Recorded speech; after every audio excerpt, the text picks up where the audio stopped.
Good morning everyone and welcome to the Lake District. Today I'm hiking up to the top of Skidder, one of the tallest mountains in the Lake District and subsequently in England. And on the way up we're going to have a little bit of a chat about the different types of ecology and habitat that you can see on your way up mountains here in the north of England. So down here near the base of the mountain range that eventually becomes Skidder, we've got quite a common habitat that you will see here in the uplands of the UK. So everything you can see around me here is the dry heath habitat. This is made up of some very common species. This is heather, for example. This is bilberry. We've got soft rush here. We've got some acid grasses, more specifically mat grass, just down here. And we've got some pleurocarpus mosses in between all the dwarf shrub down there. So the dry heath habitat type, as I said, is very, very common, and it's made up of a mixture of dwarf shrubs and grasses.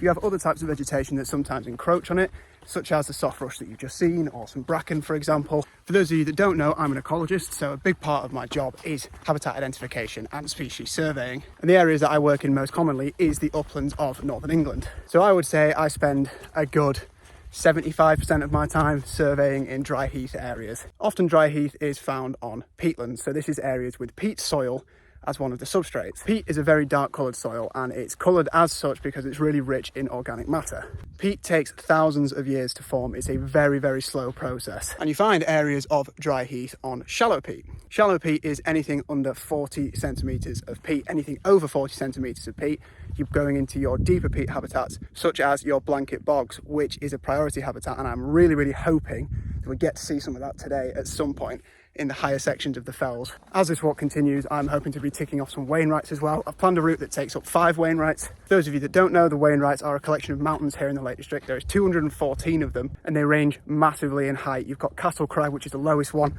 which is less than 300 metres. Then you've got Scafell Pike, which is the tallest mountain in England. And it's a bit of a challenge I've set myself to complete all 214 of them. After ticking off these 5, I should be about 75, 76, something like that. So yeah, as well as exploring some of the ecology in this area, we're going to be bagging a few more Wainwrights as well. All right, I just spotted another species of interest. So we are still in the dry heath habitat, but this here is a non-crustose lichen.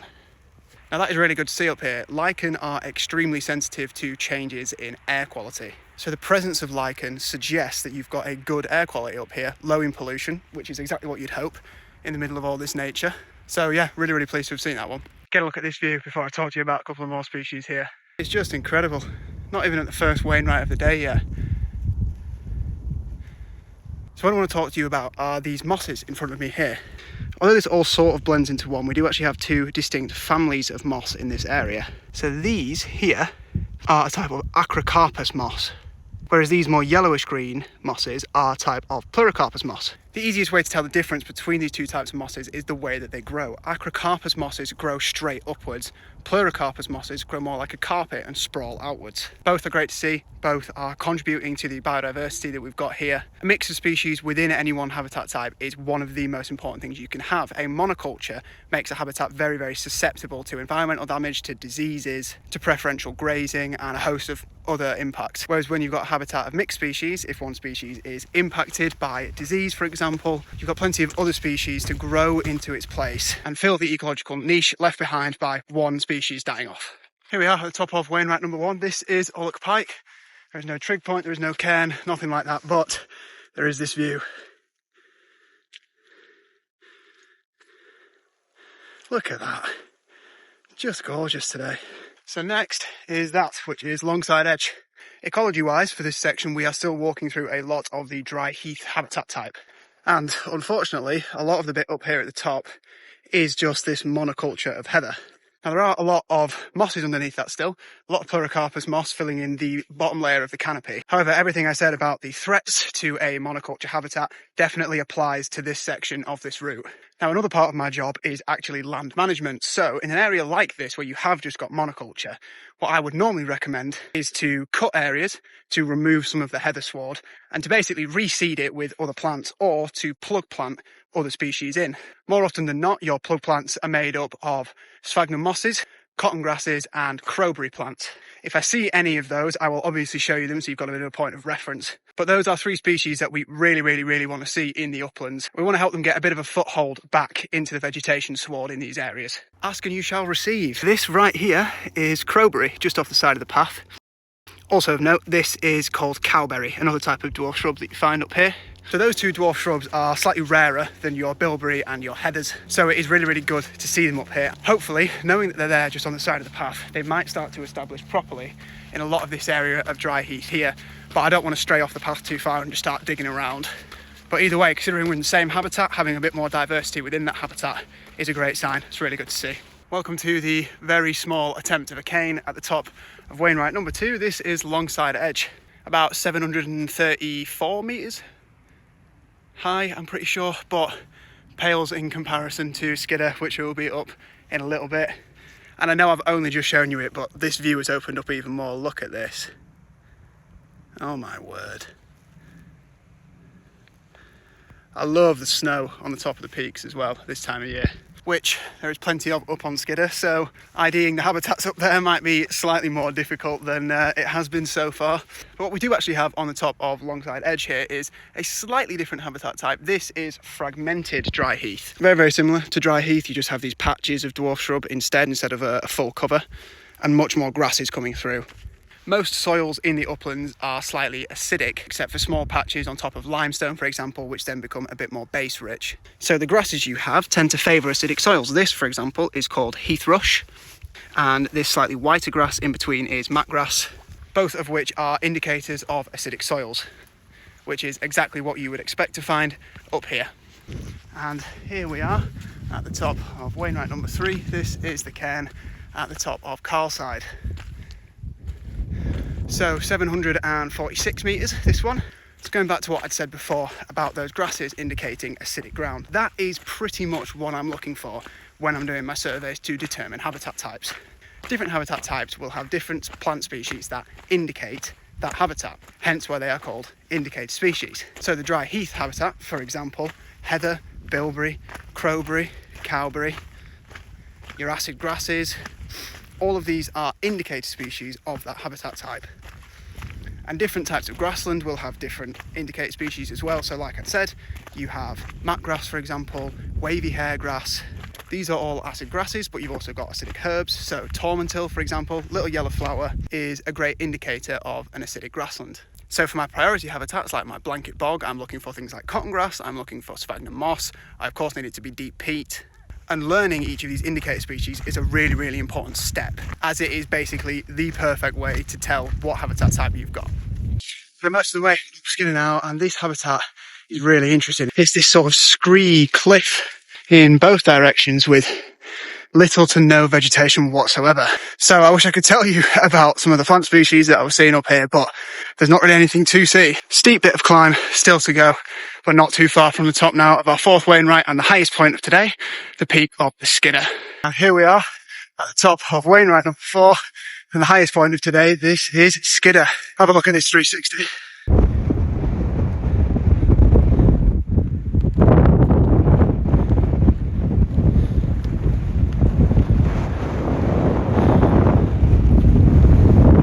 Absolutely stunning up here. Very windy though, I've got no idea if you can even hear me. So that is Wainwright number 4. Now, in terms of its ecology, as predicted, it is actually covered in snow.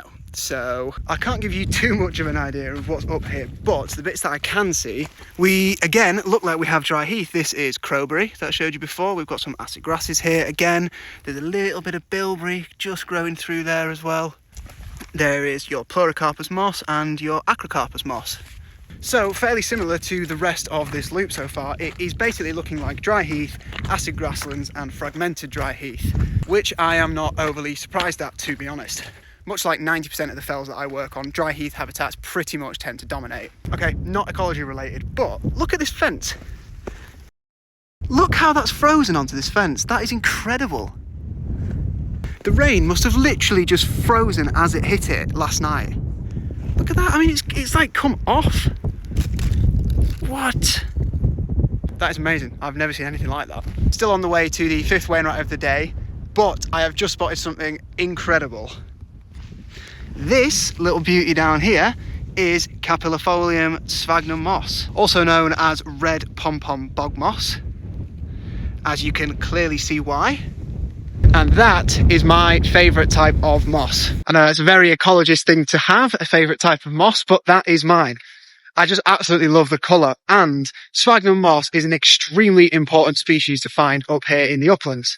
Sphagnum are peat-forming bog mosses, so all the peat that I am stood on, that I have been walking over, has been partly formed by sphagnum moss. The roots of the sphagnum die off and decompose extremely slowly over very long periods of time to form peat. Having just walked over that sphagnum, we actually have some very obvious peat here. This is exposed because people have been walking over it, which isn't great, but this is the dark colour of peat. So if you see that darkness of soil, you are walking over a peat soil. Unfortunately, much of the UK, including Northern England, is losing its peat. Peatland degradation is a massive risk factor to these habitats and to the peat soil that we've got. Historically in this country, peat used to be used as fire fuel. Instead of wood, it burns really, really well. It used to be harvested off the top of moors, carried down into towns and burn. That practice has since been made illegal. But peatlands also degrade in other ways. Peat erodes through water erosion, wind erosion, and as well, when peat is exposed, as it was on that section of path back there, it begins to oxidise, and when it oxidises, it releases all the carbon that's stored inside it. Obviously, a big factor in the fight against global warming is to keep carbon locked into the soil or locked into plants. And so a lot of our peatlands need restoring in order to save that carbon and keep it in the soil and actually start to sequester new bits of carbon and lock that up as well. Here we are at the summit cairn of our fifth and final Wainwright of the day. This is Bakestall? Bakestall? Bakestall? I have no idea. It's spelt like this. It's somewhere on screen. As I was saying, a lot of our peat is degraded in this country, and so we need to not only save the peat that we've got left and start to restore it, we then want to start to enable more peat to be formed over the next few tens to hundreds of thousands of years. And so re-establishing a peat-forming moss is obviously going to be very beneficial towards that. Sphagnum re-establishment in an area that has lost it kind of comes in two different forms. You've got on-site transportation of the sphagnum, so you've got an area that's really, really rich in sphagnum over here, let's say. It's literally a case of picking it up and putting it in an area over there where it's not so rich. However, that obviously relies on a sort of donor site that's got a lot of sphagnum, in fact sphagnum to spare. So more often than not, you instead have to buy little plugs of sphagnum, literally comes in sort of that size, and you just stick that in the ground in an area where it hasn't got sphagnum. You do that every 1 to 2 meters for an entire area to try and get that sphagnum to re-establish there. And that is sort of the end goal of the peatland restoration, specifically that I do. You want to stop erosion coming off moors, restore areas of bare peat, and re-establish sphagnum. Upland areas and blanket bogs in upland areas specifically are an incredible tool. They're brilliant for biodiversity, they're brilliant for water filtration, they're brilliant for water storage, and they're brilliant at carbon sequestration. All of which are incredible ecosystem services that we really, really need more of in a world that is so impacted by negative climate change. Speaking of sphagnum, get a look at all of this as well. Look at all this. So this is all sphagnum moss as well.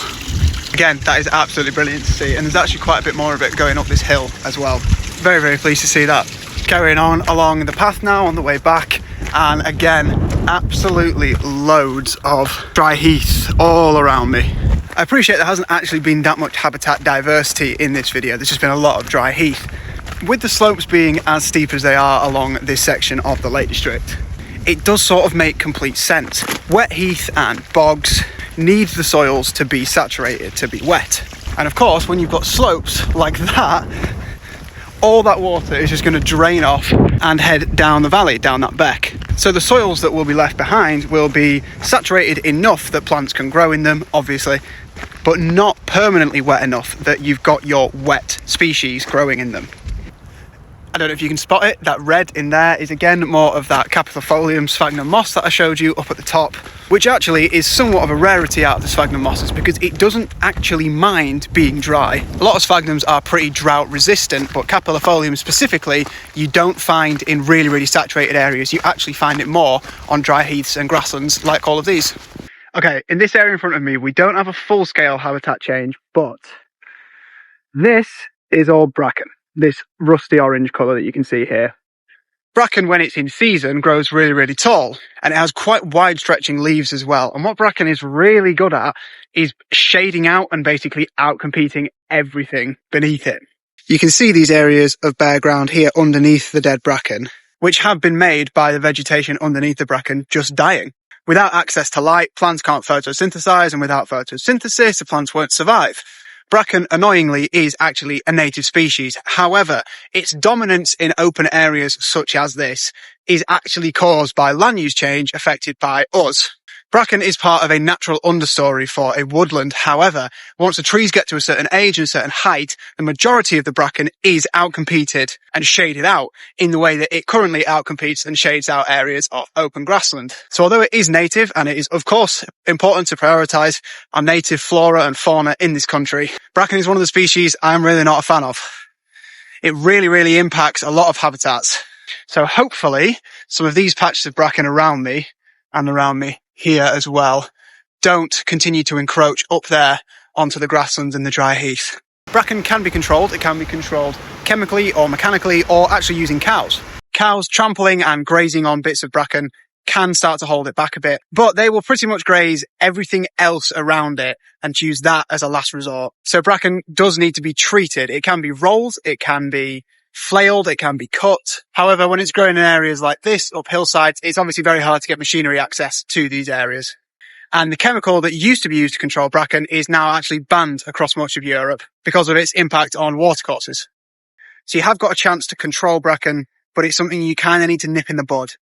Areas like this, where it's not spread too much, it would be great to get this controlled now while you can, before you end up with wall-to-wall bracken up that hillside. Okay, I am very nearly back to my car now, just over 1 kilometre left of this route to go. So I do hope you have enjoyed seeing the ecology of Skidder and some other fells here in the Northern Lake District. If you've enjoyed this type of video, please let me know in the comments. I do want to do more of this in some other sections of the Lake District, but also some other areas like the Yorkshire Dales, or maybe even up to Scotland. So any feedback on this would be greatly appreciated. I hope you've enjoyed, and I hope you've learned something, and I will see you on the next video.